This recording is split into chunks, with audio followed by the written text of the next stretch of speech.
교육 시작하겠습니다. 잘 들리시나요, 혹시? 채팅 한 번만 남겨주세요. 감사합니다. 네, 리버스 엔지니어링 2주차 수업 시작하겠습니다.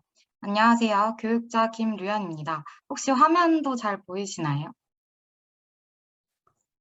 네, 잘 보입니다. 오늘은 바이너리가 무엇인지 알아보고 프로그램을 분석하는 방법에 대해 학습하겠습니다. 잠시만요. 지금 입장하신 분도 채팅창에 학번이랑 이름 남겨주세요.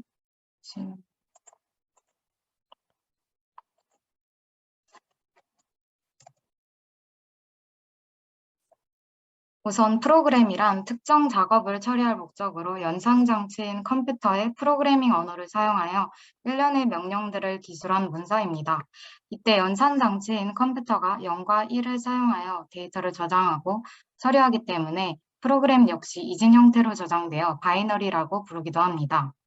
작성된 프로그램을 장치에 전달하면 이를 해석하고 CPU가 코드의 명령을 처리하여 의도한 작업을 수행하게 되는 것입니다. 0과 1의 기계어로는 사람들이 프로그램을 제작하기에 어려워 고급 언어를 사용해 소스코드를 작성합니다.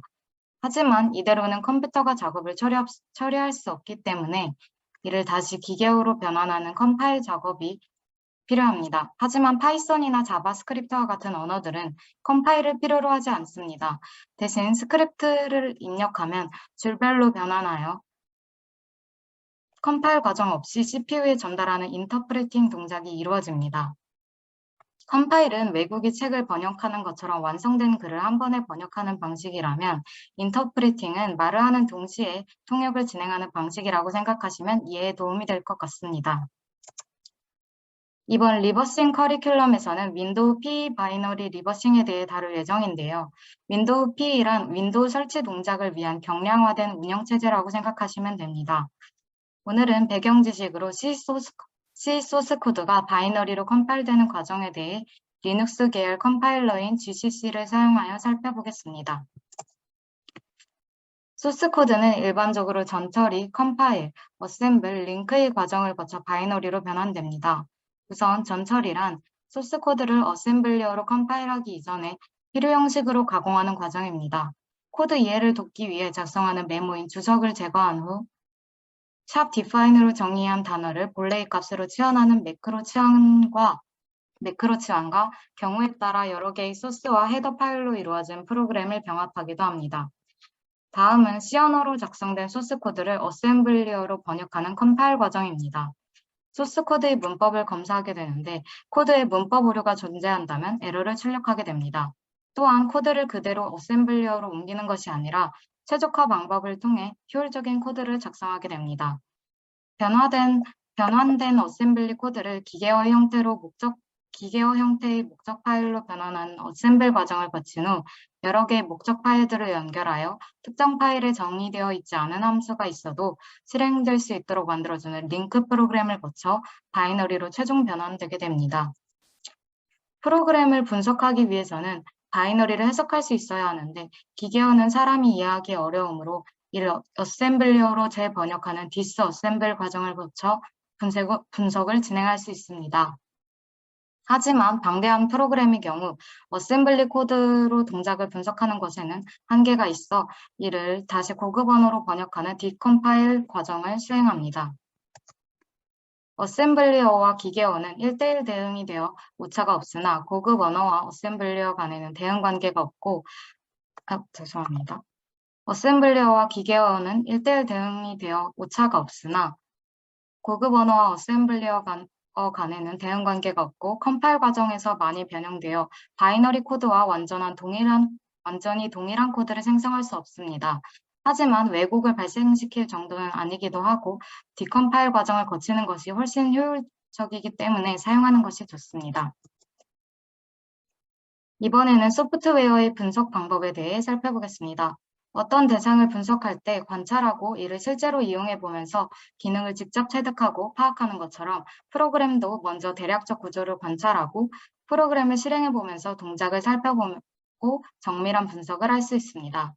리버스 엔지니어링에서는 소프트웨어 분석을 위한 방법으로 정적 분석과 동적 분석을 분류하고 있습니다. 정적 분석은 외적 관찰만으로 소프트웨어의 구조를 분석하고 정보를 파악하는 방식이고, 동적 분석은 실제 프로그램의 실행을 통해 동작을 분석하는 방식입니다.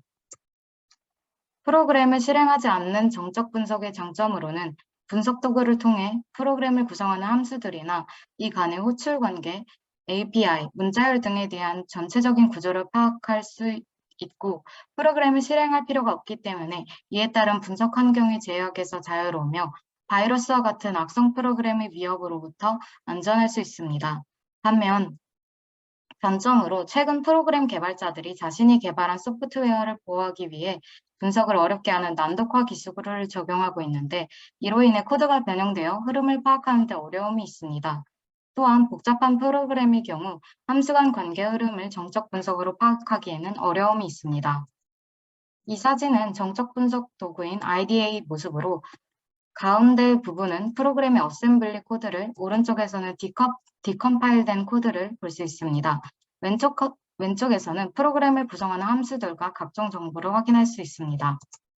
다음은 프로그램을 실행시키면서 분석하는 동적 분석 방법의 장단점에 대해 살펴보겠습니다. 장점으로는 코드의 분석 없이 프로그램의 실행을 통해 직관적으로 프로그램의 동작을 파악할 수 있다는 점이고, 단점은 분석 환경을 실제로 구축하여야 하기 때문에 프로그램 실행 환경을 구축하는 데 어려움이 있다는 문제가 있습니다. 또한 이 역시 동적 분석을 방해하는 요소로 안티 디버깅 문제가 있습니다. 다음은 동적 분석 도구인 디버거의 모습인데요. 프로그램 실행 시 인자를 전달하고 메모리 상태가 변화하는 모습을 직관적으로 확인할 수 있습니다.